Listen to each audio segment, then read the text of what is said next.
life feels more like a losing battle than something worth dying for. Grab your gear and come on a quest with your band of brothers who will serve as the guides in what we call the masculine journey. The masculine journey starts here now. We are questing today without Sam. We're Samless in Seattle, a place you never want to be when you have to be talking about foundations. And today's foundation is very Sam foundational. So that's our opportunity. Is unfortunately Sam's out under the weather. We miss him a lot. But this particular subject matter, Sam has gleaned so much in his life out of it, helps us all interpret. You know, God gives us an interpretation that's a lot different than the world would. And this particular area of our lives, it's really helpful to have a little bit different look on this. And so, Andy, we're doing these foundations, and so this was your brainchild. So foundations, to me, usually is just the contents of the Wild at Heart book. But there's a lot the Wild Heart team offers up, and this is something that came from the Restoration of the Heart, I believe it is. I think it was like a conference that they did, and if you listen to them, you'll hear them talk about things. But there's an idea that for spiritual growth, sometimes God has to burn some things down in us. He has to disrupt us and dismantle us, and then it goes on to. We don't do that. No, going ahead today is disrupting. All right, we'll leave it at that. We're not.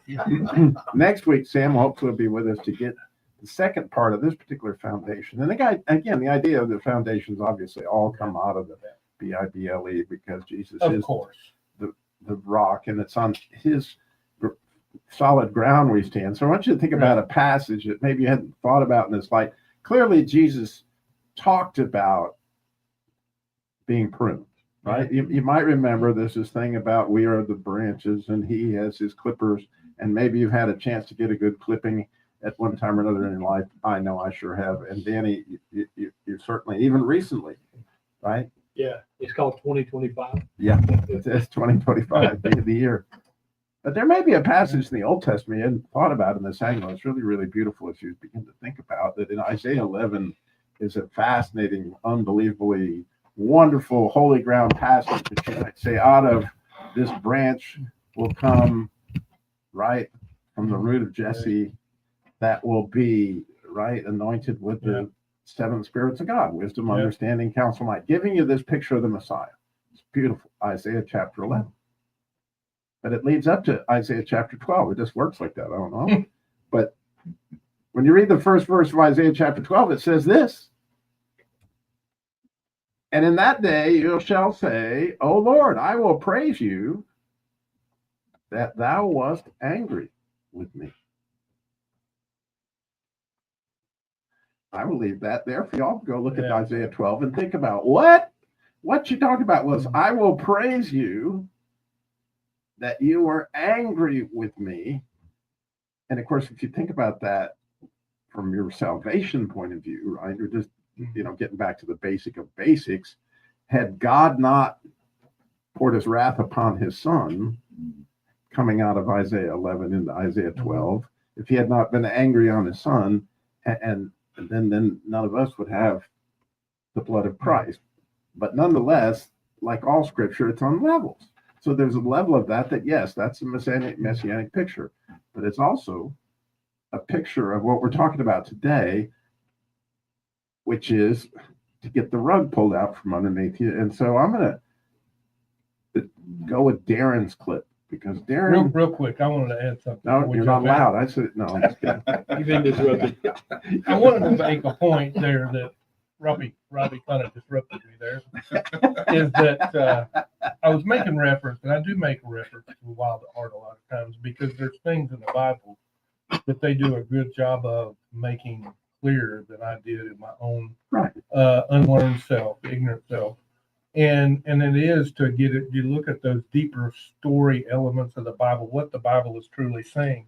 And so this idea, though, if you look at disruption and dismantling, you see it anytime God did anything with one of his people, he did this.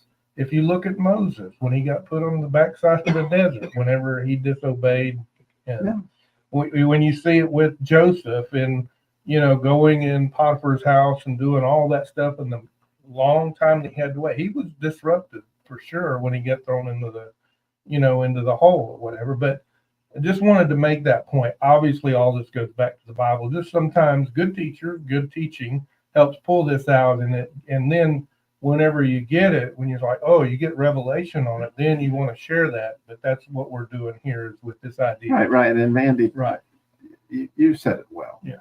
That foundationally, this ministry was birthed out of Wild at Heart and the book Wild at Heart, which is fundamentally, absolutely all scripture. John Eldridge has one of the most amazing relationships with Christ you will ever experience. And so I just don't want, you're right. And you don't want anybody to see that. No, we're not dreaming this stuff up. We're not, that it's very scriptural based, but along those lines, Darren, go for it. Well, this first clip we're going to hear is from the movie McFarland, and it's a true story of a guy who's an amazing coach, by all accounts, a pretty good dad and a pretty good husband, but he gets sideways with some players' parents. He gets sideways with a school board member. He gets sideways again, and he ends up getting fired from 3 different jobs in a fairly short period of time. And again, it's a true story. He finds himself in East LA at McFarland High School, and he is pretty much out of options, and he is finding himself and his wife kind of pushing him towards this, taking a job that is much, much underneath what his qualifications are. But it's the beginning of him beginning to grasp, I need to humble myself and submit to whatever it is that's going on here. And you'll kind of get the introduction to that. Jim White, Principal Canelo, or decaffeinated. Come on. I'm supposed to bleed a rock with a budget, handle the kids and their petty vendettas, and quit smoking. Who am I, Superman? What happened? Oh, some kid called his little sister a... Oh, I'm not going to repeat what he said, but it explains why she's pregnant. Sit down. Welcome to McFarland. I was surprised that a man like you would want to come here. But then I read your file. Up in St. Paul, you were fired for verbally abusing your players. I don't use profanity. I was just trying to motivate some boys who didn't know the value of hard work. And fight with the chairman of the school board? Difference of opinion. And this latest incident. You want to tell me about that? I lost my temper. Should never have happened. What are the chances of it happening again? It's not going to happen again. Pleased to hear it. Because you're running out of options, Mr. White. Come in, Coach. Coach White, Coach Jenks. This is your new overqualified assistant. Is that right?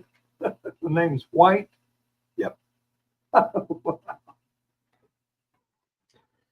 So I'm probably the only one here that's ever found himself in that situation of taking a job that was seemingly less than what I felt qualified to do, or something like that. And I say that facetiously because I know these guys in this room,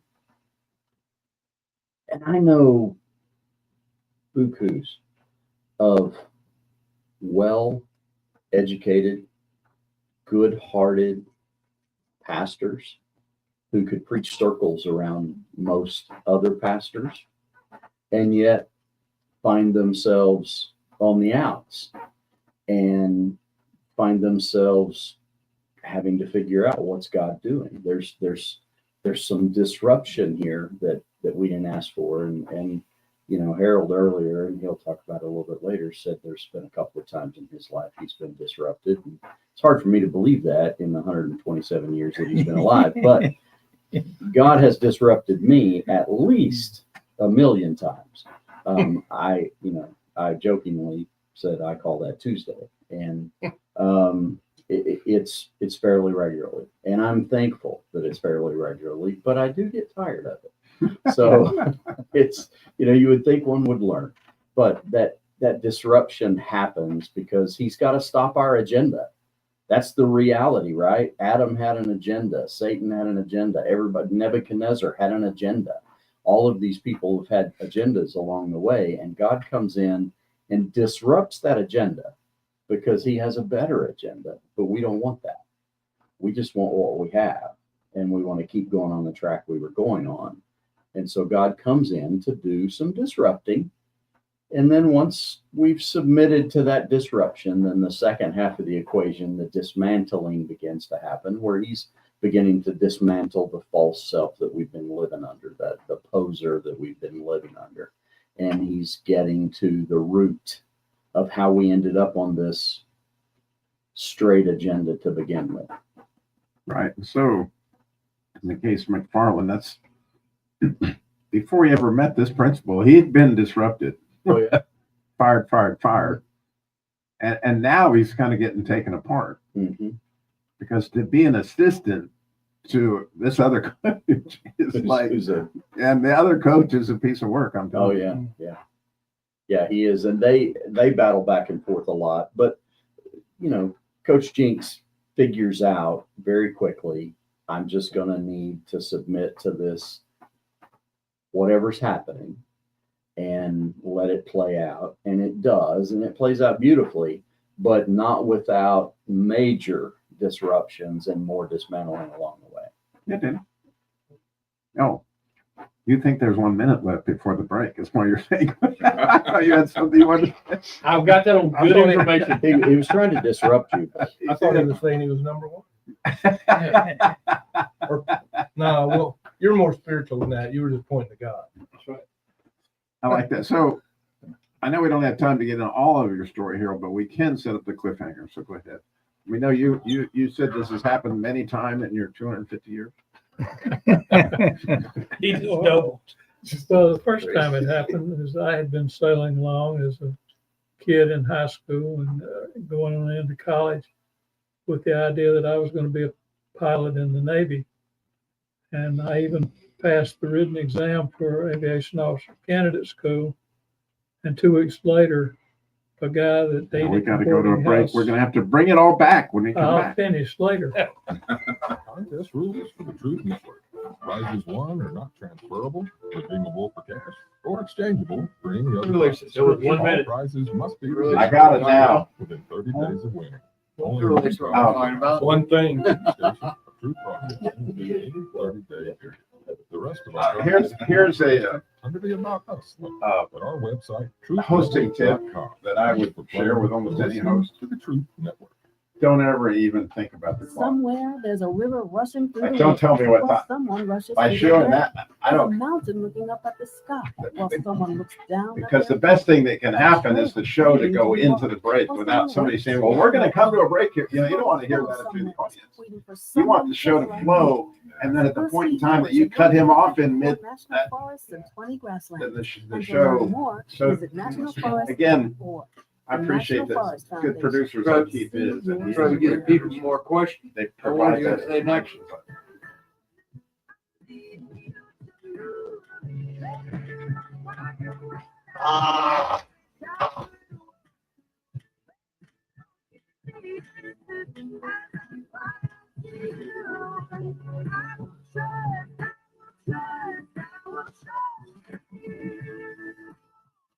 So we left our hero Harold. He was trusting that he someday could take on the Red Baron himself with his stop with camel.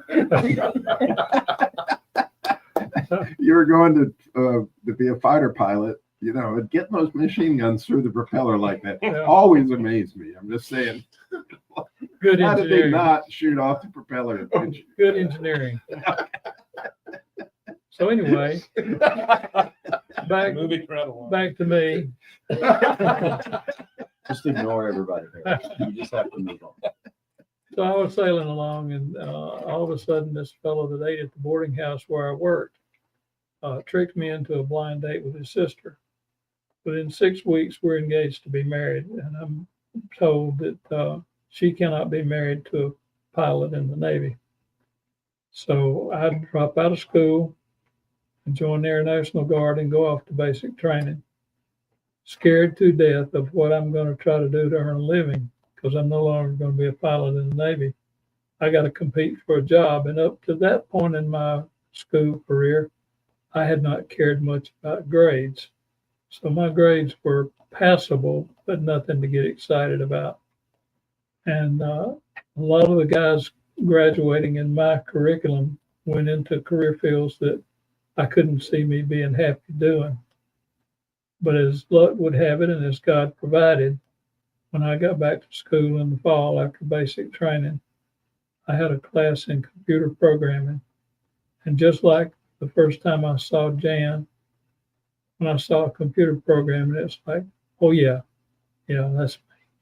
That's me. It's more of a, oh yeah. Oh yeah. Oh yeah. And Maybe. I mean, let's. so I had a career that didn't involve any jet planes, but I was flying computers.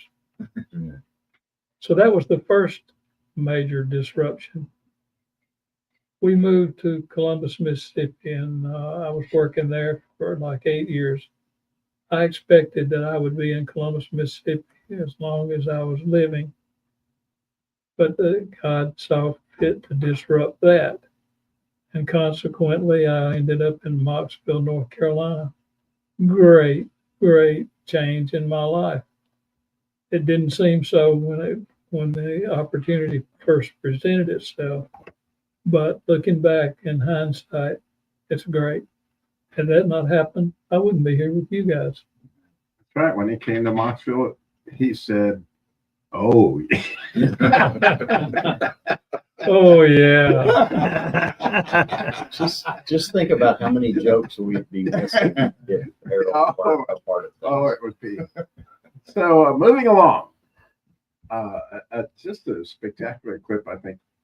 Well, everybody has great ones, but Andy, yours is not necessarily a place that most guys are very comfortable. Within our families, we are often disrupted in our places of comfort. Yep. So this clip is from Trouble with a Curve, and you got Gus and Mickey. Gus is an old crotchety baseball scout that has done that for many years. And Clint Eastwood, by the way. Clint Eastwood, yeah, you'll definitely hear that. And Amy Adams is Mickey, and it's his daughter who's kind of gotten abandoned through his career. And there's reasons for it. She doesn't understand it, and I'll talk about that after we play the clip. But you just see here a lot of hurt. She's been going to therapy, and it has to do with this idea of a couple different things. One of them, she was abandoned by him. He tried to keep her out of the field and the roughness of baseball and all of that. But then also they really haven't, even at the time that, she's around him again, they haven't connected emotionally. And so let's play the clip and we'll talk about it. Get back. Therapy is. Therapy. I've been going since college a long time. I needed to talk to someone to help me deal with what left me. I see something wrong here. Needed to understand why after Mom died, you took a 6-year-old to live with an uncle that she barely knew, and you left her there for a year, and you didn't even call, not once. We came here to watch baseball. We didn't come here to Talk. I know everything is okay as long as we don't talk, but there's no TV and there's no game on, so it's just you and me. So I need to check here. and then you did it again. I had you until I was 13, until you sent me away to boarding school, and then nothing. Then you were just gone. Middle school, high school, college, nothing. And for a long time, I thought that I had done something wrong, and that's why you left. But then I figured out that's just how you wanted it. And so I acted like it was okay because I didn't want you to know how bad it hurt. It's not the time or the place to be talking. Are you kidding? There's never a time or place. What are you doing anyway? Why did you start all this? You're reason. That's not what I wanted for my kid. Well, I guess what I wanted didn't matter. You don't even like baseball. I love baseball. You know I love it. I never even wanted to be a lawyer. I did that for you so that you would be happy with me and that you would approve of me and maybe you'd keep me around. I did what I felt was right.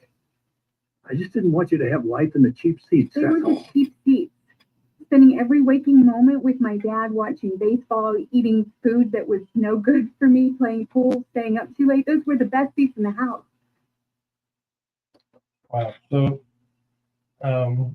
just that story, I mean, there's some of my story that's actually in that, not all of it, but you know, why he kind of abandoned her. Now you can't get into the dismantling. I mean, to the next two No, words. we won't. Don't do it. I'm not.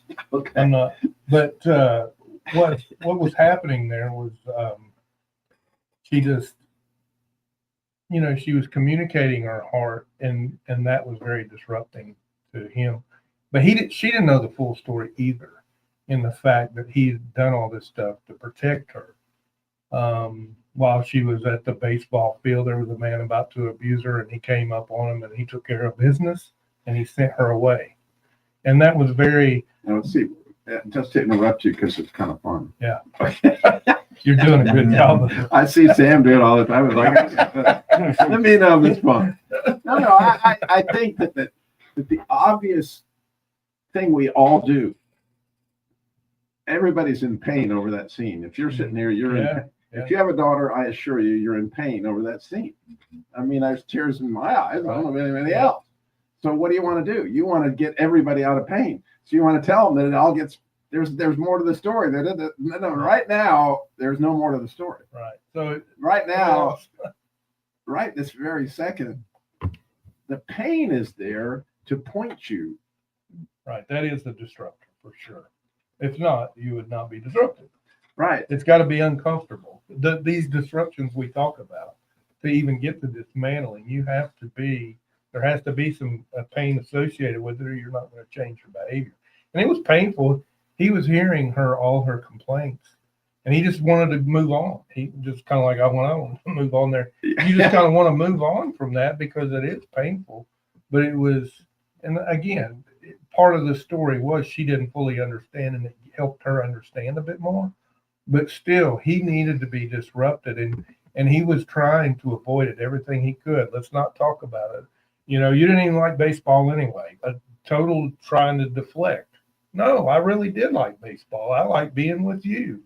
And that just pushed in more to that disruption, to where he was like, oh, maybe she really did want more. Or maybe, and then that's where he has to go and kind of deflect or kind of say, well, this is the reason. The point is, though, it only positions you to go on to the other stages, but you really have to be in these, as you said, these painful moments to be disrupted, to where you evaluate what you did, you evaluate your actions, you evaluate, the choices that you've made that have impacted other people, and it is hurtful. I mean, it was hurtful whenever, I'd have my wife telling me about my daughter and how I wasn't connecting with her emotionally when she was in college, and she was living with me, so I was physically there.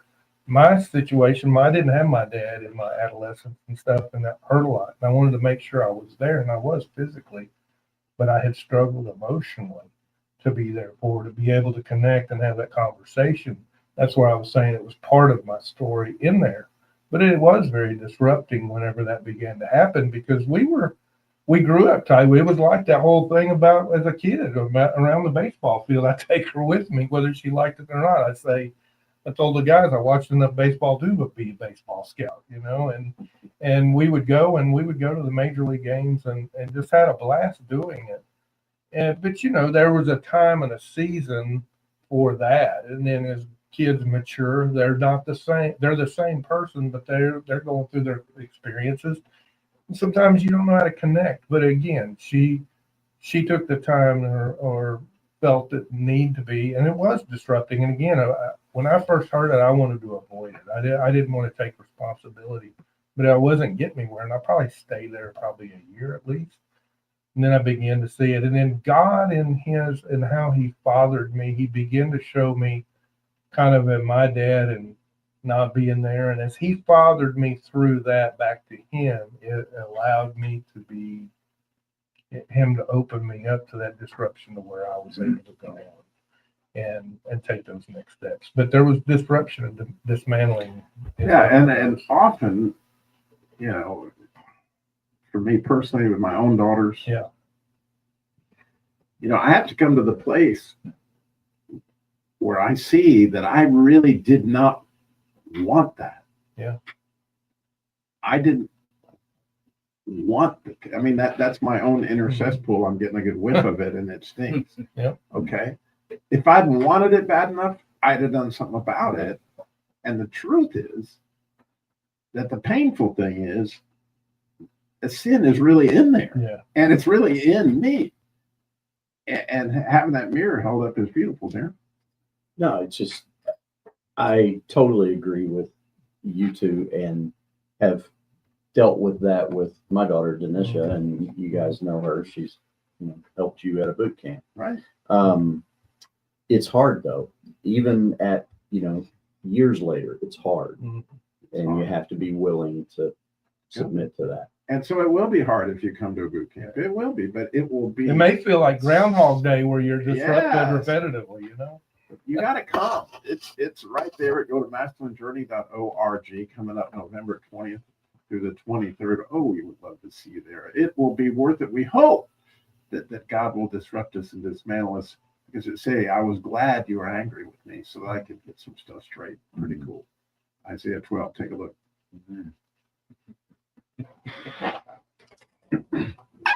If I'm a listener, I'm so depressed now. I'm not listening. You're I not- know, we gotta tell the rest of You're them. supposed to be There's dismantled. no redemption. There's a purpose for it. There's no healing. There's no restoring. I was sworn off that. I had to, I mean, we're just swimming around in the cesspool. there's, We don't know how to get out That's now. there's no. Tune in next week. Same bad time, same bad channel. That's right. We'll bring you some more great news. Yeah. next week. Yeah. Were you feeling good when you came into this show? Well, that's helped you with Despair and that. agony on me. That's right.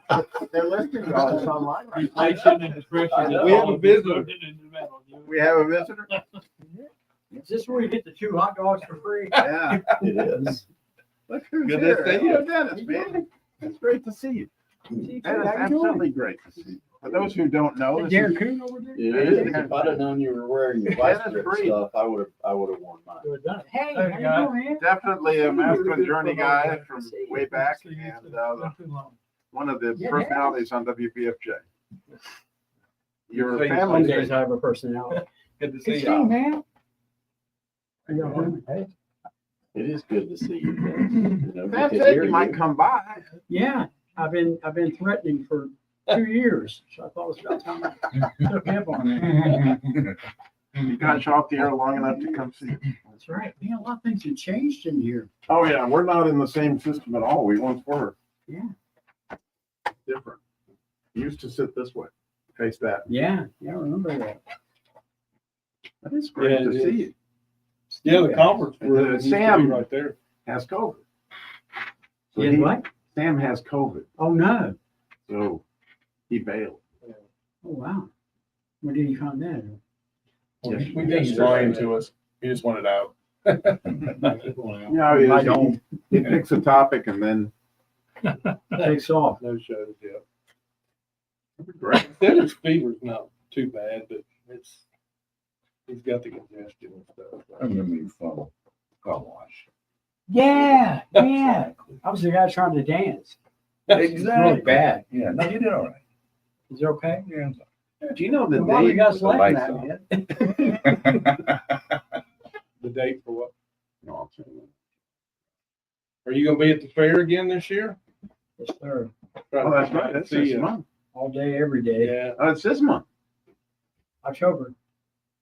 This year's like October 2nd or 3rd start, I think. So, I don't think we'll be there. I haven't heard anything about it. Oh, y'all know? we live there, as you know. Yeah. I know you do. If you guys have ever been to the fair, the classic fair, whatever, Carolina. Carolina Classic, it's the gazebo there the WBFJ, his radio station, has. It's easy to find. 7A to 11P every day. It's right there near where you get all the food vendors, not the ones that are in the buildings, the local company places, and then right there where you go up the Oh, yeah. Midway. And this man, you get most people that come through there have never heard contemporary Christian music. So it's like, Really? you get to they gotta hear it. They gotta walk by to go to the Midway. So that's cool. It's a lot of fun. So And Dennis, a lot of work. and I go back like to the 800 years. yeah, when I was at Galloway Buick in Greensboro long before I ever even came to Winston, he was my rep with what channel was it? TV? So that from Y. I was at PAX TV. I was at 45 first. So I don't remember which it was when I called on you. It was one of those three. And then when I came to work here in 2008, he was the weatherman. Yeah. And Tom Booth's assistant doing the morning show. May he rest in peace. My brother. Yes. I had no idea he I'm had sure he cancer. is resting. When they moved to the beach, I kind of lost touch with him. Yeah, you even stayed with them a while, didn't you, at some point? They let me stay there a few nights. They let me stay there the first night before I went into my apartment coming out of the mission. Because we had the boot camp that weekend. Because Jim came and picked me up at the station. Took me. What happened there? So yeah, there you are. And then went to BFJ. Where have you been ever since? 8.5 You've been there years. now, 8.5? Longest I've ever worked anywhere. Wow. Since WBFJ. I'm grateful for it. Is Phil still, is he still doing taxes and stuff? He Is he is. still accounting? He is. Tell him I said He hello. keeps saying this will be his last year. This is a guy I used to go to church with years ago. He owns WBFJ in a tax place or accounting place. I drove by there the other day. Never met anyone like him. He's a good guy. All there. Darren, what have you been up to, man? Just being disrupted and dismantled.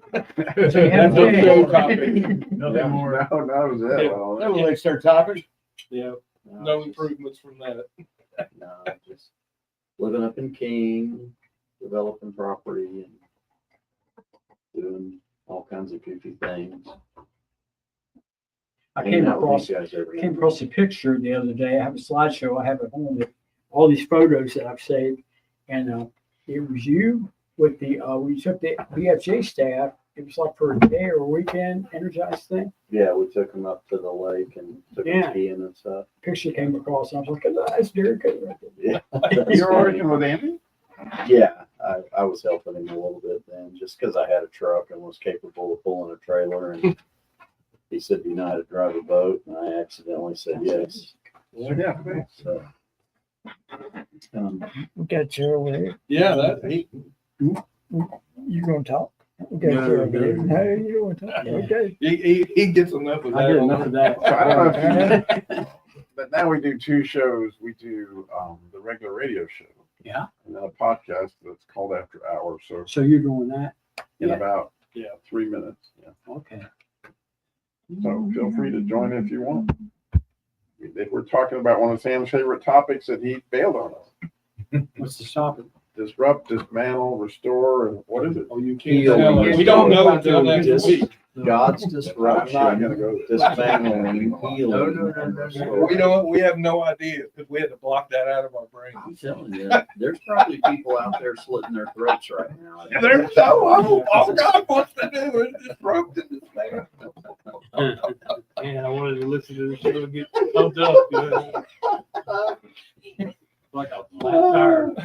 I need counseling now. He They just said it was going to disrupted be them good news and on got this them into channel. counseling. There you go. Yeah, There's the like redemption. finished with this whole. No, that's okay. I'd rather listen. Get good opportunity to listen. That means you're up there too. Because you didn't get a chance to talk. I saw you sitting and I was. Come on, T. Is that what you were doing? Yes. Yeah, I'm going to you. Andy. You're the. I imagine you've been disrupted. Sorry, I do need to watch that. I don't mean to do that. The assumption is everything we're doing is biblical, but you know, when you just mention that book, it's like, you know, you can treat books and ministries and stuff like the Bible instead of. Well, yeah. And that, When we're doing it, if you're doing it hated. after hours, you're not talking to the Truth Network. Yeah. If you're talking to the Truth Net, if you're talking to that audience, yeah, and they don't sense something biblical, yeah, and then it's like the you gotta. It's good to qualify it. I'm glad you. I'm glad you disrupted. I did enjoy the Sopwith Camel. I can't believe that came to my mind. I couldn't believe it either. It's like, not in a million years would I have come up with that, but that is wonderful. To be a fighter pilot. Are we in our final minute? Oh, we're about to.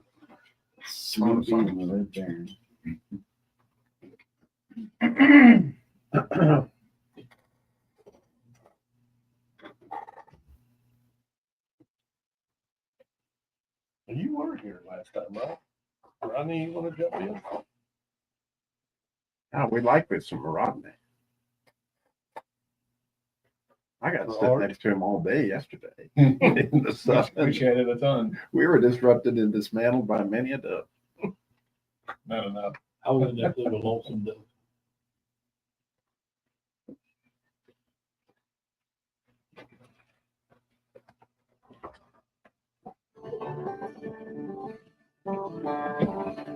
Coming to you from an entrenched barricade deep in the heart of central North Carolina.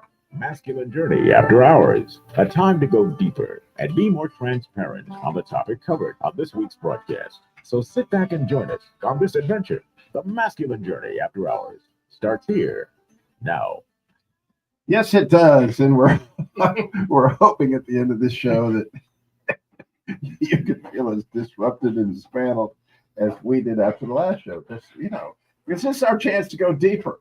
And since Sam isn't here to guide us and lead us in a way of dismantling and disrupting, you know, we're here. And Grant, you look like you want to chime in early.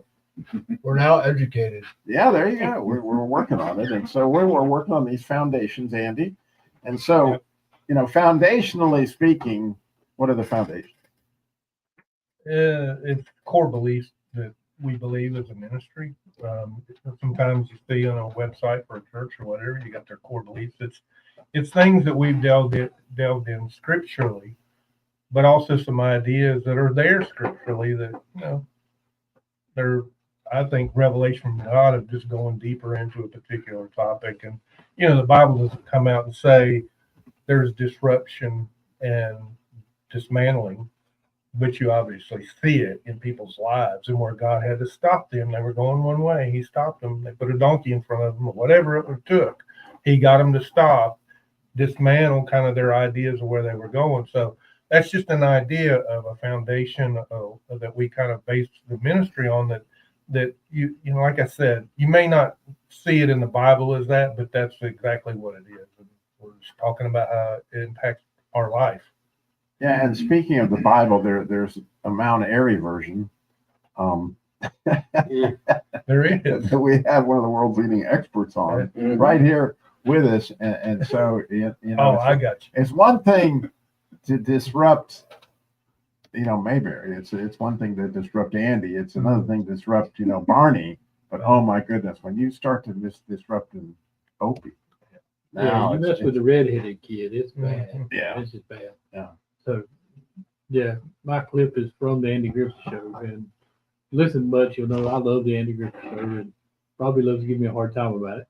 But this is actually the first episode of the Andy Griffith Show, other than the pilot, and which had Danny Thompson.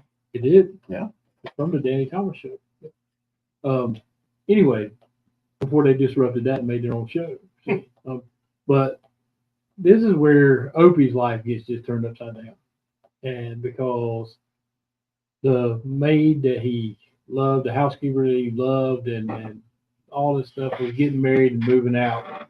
it was going to be over with, and Aunt B was coming. And so the whole episode is about Aunt B trying to move into the role, and she's just different than Rose was. She can't do what Rose did. She can't hunt frogs, play ball, you know, the whole line part, the important stuff in life. And Opie's just upset, and he's doing everything he can to get rid of her. But what we're going to hear is toward the end where Opie has a change of heart, and it's because he feels like Aunt B's not going to survive without him. And we play that, and then I'll talk about it on the other side. No, Andy, it's much better this way. Oh, not that I wouldn't give anything to do the things he likes to do, play baseball and fish and all, but well, he's a very smart little boy. I couldn't fool him. And you know, Andy, he's going through a very, very hard time. I think we better get going. I'll go.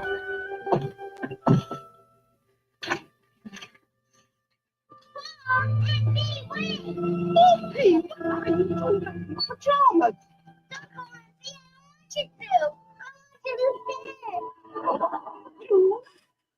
You mean it, Opie? Sure. What changed your mind? If she goes, what happened to her? She doesn't know how to do anything.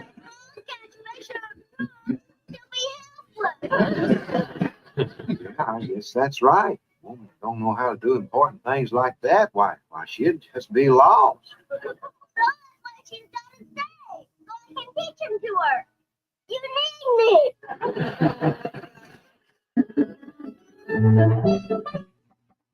You know, so often, you know, our lives, however it comes, you know, we've talked about it a lot per show, and now that, you know, things come in your life and it just turns your world upside down.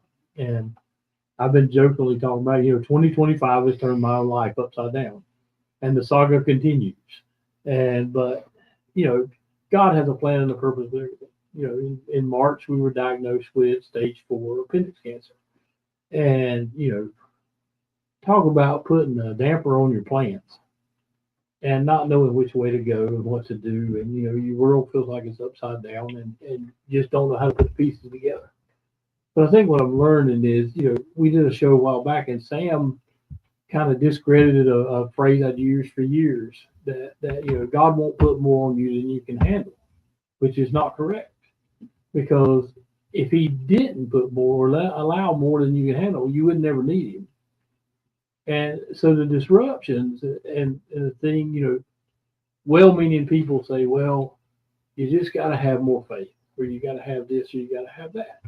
And I think what I'm understanding is that when your body goes into crisis mode, I think it was by divine design that when you feel overwhelmed, which I have much this week, you know, with different, you know, side effects of the stuff that's supposed to help you, which actually will kill you at some point. And all that stuff is that, you know, that's designed to point you to him. When it's disrupted and it's dismantled and you go, I don't know what to do, but he does. And to me, that's what I believe is, you know, when you have a crisis of faith is what people call it or whatever. Maybe it's not really a crisis of faith. It's just that your faith and your inner man is trying to direct you toward where the true help is. Because I will try to fix it. I'll be like Opie. I got a teacher. You know, if you can't hunt frogs, I don't know what you're going to do. You know, and, you know, everybody likes frog legs, I guess. But that's the kind of reality that I think I'm learning in this, is that it's okay. It's okay to come apart every now and then because God can put me back together. That's the dismantle part. So, Terry, Hello. been waiting all show Hello. to get your viewpoint on. I hope my viewpoint is you guys' viewpoint. I'm hearing you guys, you know, in disruption and dismantle. But you know, and I shared with you guys a couple of weeks back, and what I'm saying is, like, have you ever felt, or do you feel sometimes that you are the reason of the disruption? In other words, God placed you here because that's your job right now. Oh yeah, And it's crazy. It And it's just as uncomfortable as it is being like you, that single dad trying to figure out what works for your daughter. It's just that uncomfortable. You know, just like you don't want to do anything to hurt your daughters. You know, I don't want to do anything to hurt the people I love. But when God placed you in that in the middle of the street and say, hey, you stay here because this is what I want you to do. He said, come on, God. Trick somebody else. No, I'm trying to make the thing work. That's a perfect segue from my clip. If I do say so, it just makes sense. Okay, to quote a great man, Sam. I was just thinking whenever he uses his own clip. Usually first, you know, just to throw that little barb in there. No, actually, quite often he goes last, but nonetheless, this is from a movie that we looked up. It was from 1986 called Short Circuit, and it is about a delightful computer robot by the name of Number 5. And Number 5 is fully capable of defending the United States of America with lasers and all sorts of other wonderful weaponry. However, it got struck by lightning, and it actually, in the movie, the miracle of movies, became alive, actually a live robot. And it dismantles a young lady's name by the name of the young lady's life by the name of Stephanie. And she is trying to deal with this crazy robot that is trying to understand what is going on with itself within its programming, but at the same time trying to understand life and where it's headed, because it's been dismantled by those lightning that you know has obviously happened to it. And so one of the things, you know, there are two distinct ideas: that you're disrupted, right? In other words, something happened to stop the process, but then dismantling, when you think about being pruned, like snip, like whether that was that job or whether you just had your appendix taken out or whatever it was, there was a snip and you felt it, right?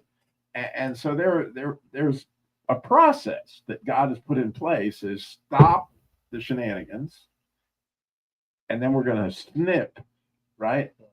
And so as you listen to this whole idea, what happens here is that she gets disrupted by this computer, which you're going to hear is trying to understand life. Then this boyfriend that God had in mind, apparently according to the movie, was not the perfect mate for her, because what happens is the people that invented the short circuit guy, Number 5, is named Nova. They're sort of like NASA, only they're called Nova. And the head engineer for Number 5 is eventually going to fall in love with her, okay? But so God knows that he's supposed to be the one. But first we got to snip out the old boyfriend. Well, what happens, and I just have to give you this because it's a little visual, is that Number 5, he starts to try to beat on her, this old boyfriend. And when that happens, you'll hear him say, no, disassemble Stephanie. He's talking to the boyfriend. And at this point in time, he takes his laser. He's taken the boyfriend's like 1982 Trans Am apart, and the parts are all over the front yard. So it's been disassembled, right? And he's got a hold of the drive shaft, and he's about to beat the heck out of Number 5 with the thing. When all of a sudden he lets go of a laser beam, and he chops that in about 6 places. Then he melts the guy's boots to the ground. And then lasers off his belt buckle so his pants fall down. And at this point in time, we finally get the snip. Error. Grasshopper disassemble. Reassemble. Huh? Reassemble. I can't reassemble him. He squashed him. He's dead. Dead? Right. Dead as a doornail. Reassemble, Stephanie. Reassemble. I know you don't understand. But when you're dead, you're dead. It's just the way it is. Dead is forever. Squash. Dead. Disassemble. Dead. Disassemble. Dead. No disassemble. Please escape. Disassemble, Stephanie.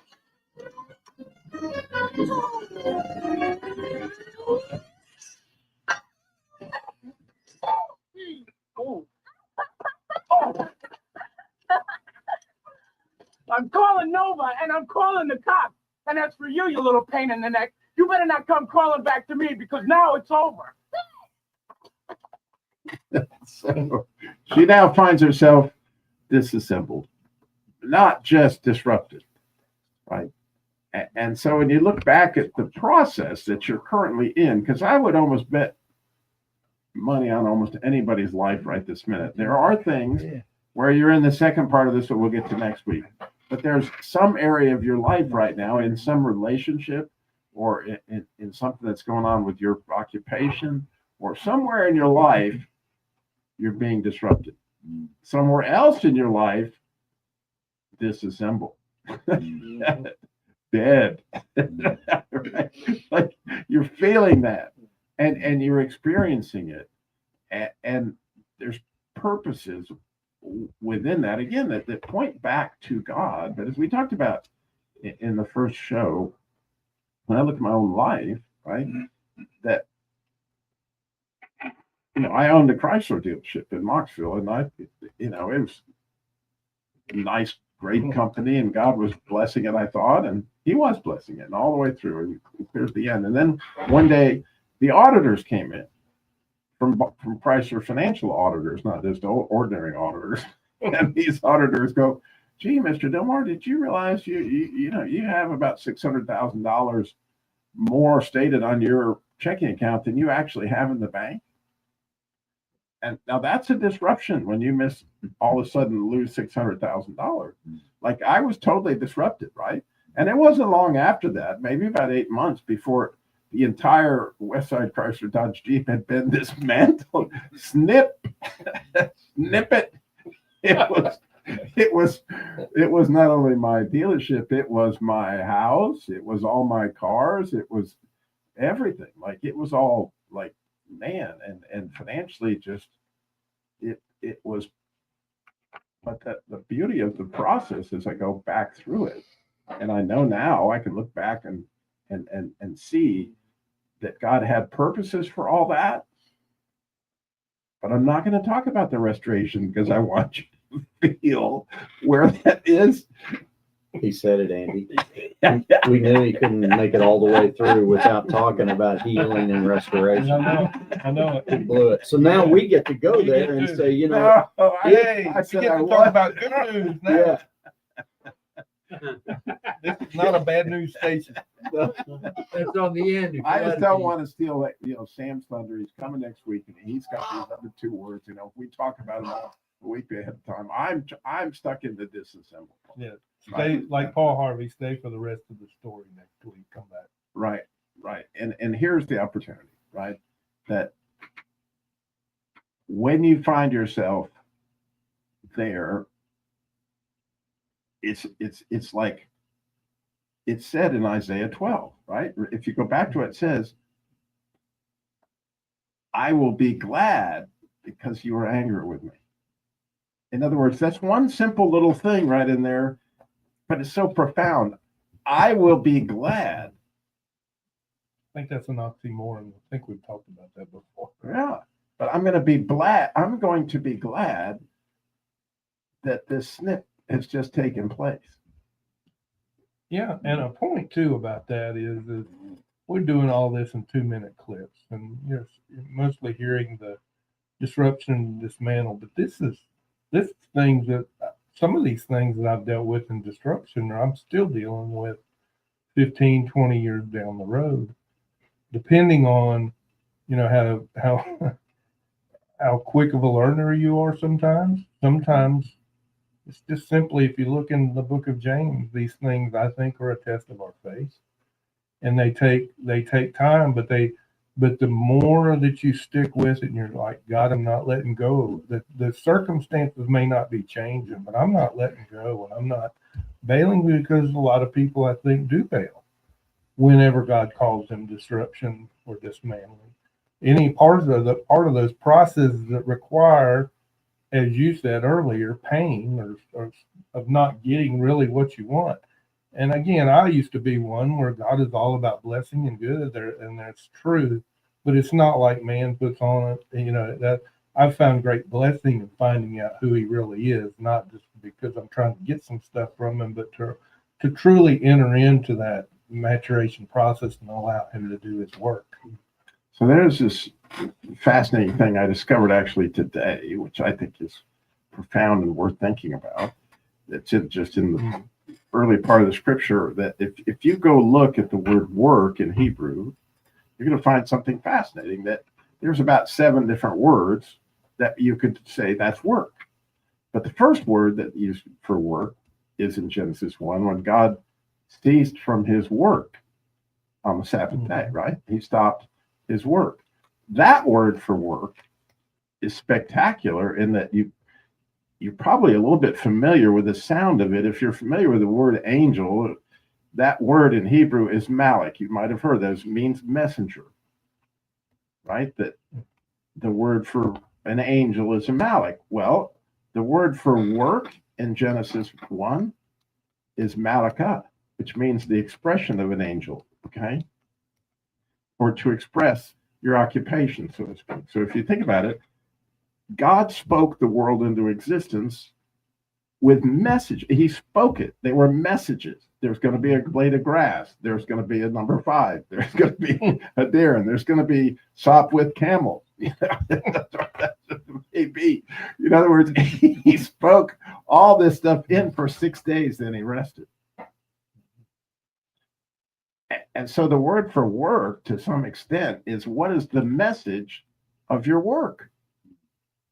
What is the message? Is it glorifying God? The interesting thing that happened to me at Westside Chrysler and continues to happen with me with my life as far as sin, and part of the reason I think he continues to disrupt me and dismantle me is that I become the message, not the messenger. And my identity becomes stuck in, oh, you're the Christian car guy, or oh, you're Westside Chrysler Dodge Jeep, or oh, you're this.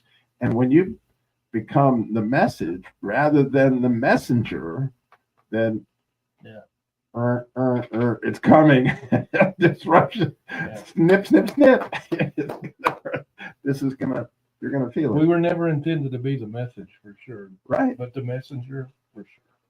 And fascinatingly, you don't find it a lot more in the Bible as far as work, but I do want to share with you a couple other places you'll find it. Number 1, in Exodus 20, which is the 10 Commandments, it says the same thing, that you're to cease your messaging, your occupation. 6 days you shall message, but on the 7th day, no messaging. Dennis, for you and me in radio, you get the picture. However that works. But it's fascinating to think about it, process, and pray about it. No texting on the Sabbath. But the other thing is, you know, those craftsmen that were the skilled craftsmen in Exodus that made, you know, all the stuff for the tabernacle. They too were their craft left a message, right? It's really pretty cool. Danny, you look like you're. I'm just listening. How many minutes we got? I'm not doing it. I'm not doing it. Show is yours. You're on your own, pal. I'm tapped out. I'm done messaging. That's right. You labored. You told me to rest, so you're on your own now. Well, I'm glad you said. It's only the second day. It's only a second day. Yeah. And so, Grant, you know, if for in your life, you certainly, if anybody I can think of that's sitting here that has undergone a serious amount of dismantling and disrupting, you know, how do you respond to that? I definitely thank the Lord. He gives you at times something to think about. Yeah. So for those who don't know, Grant had a really, really horrible automobile accident when he was in his. How old were you? 19.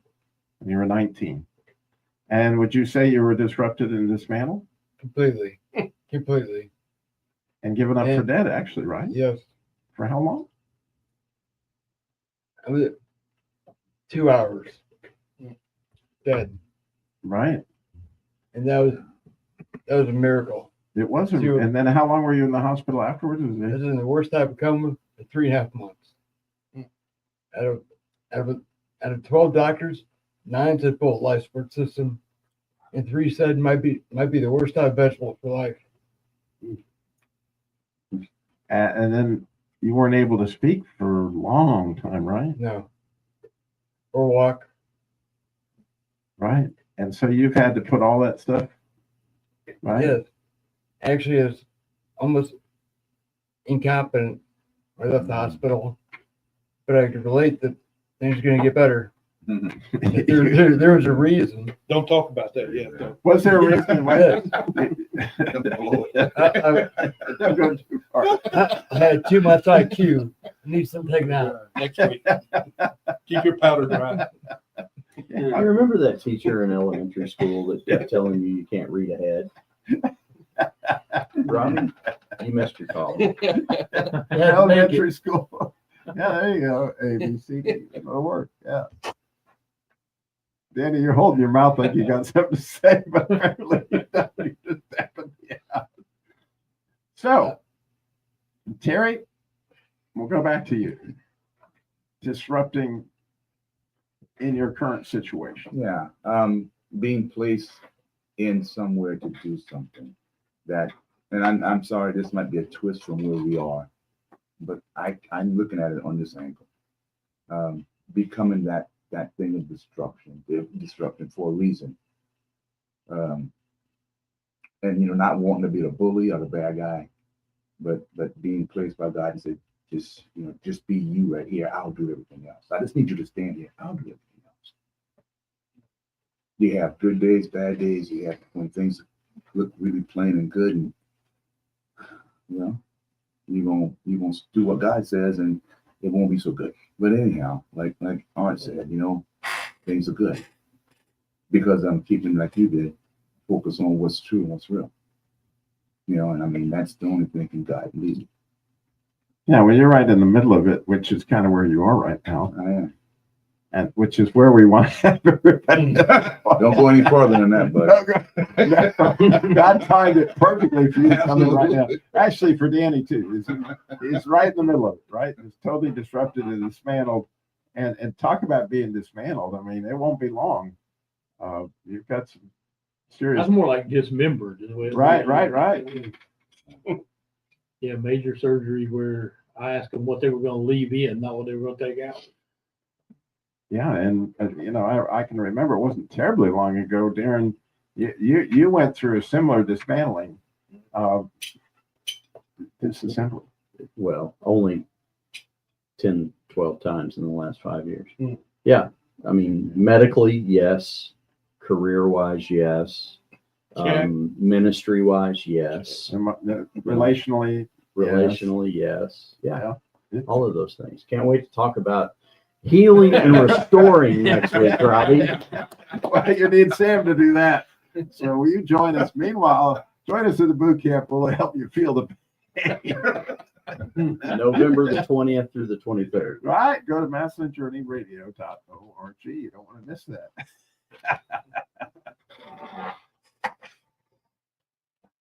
All right. You double click the end and there we go. That's putting too much paper.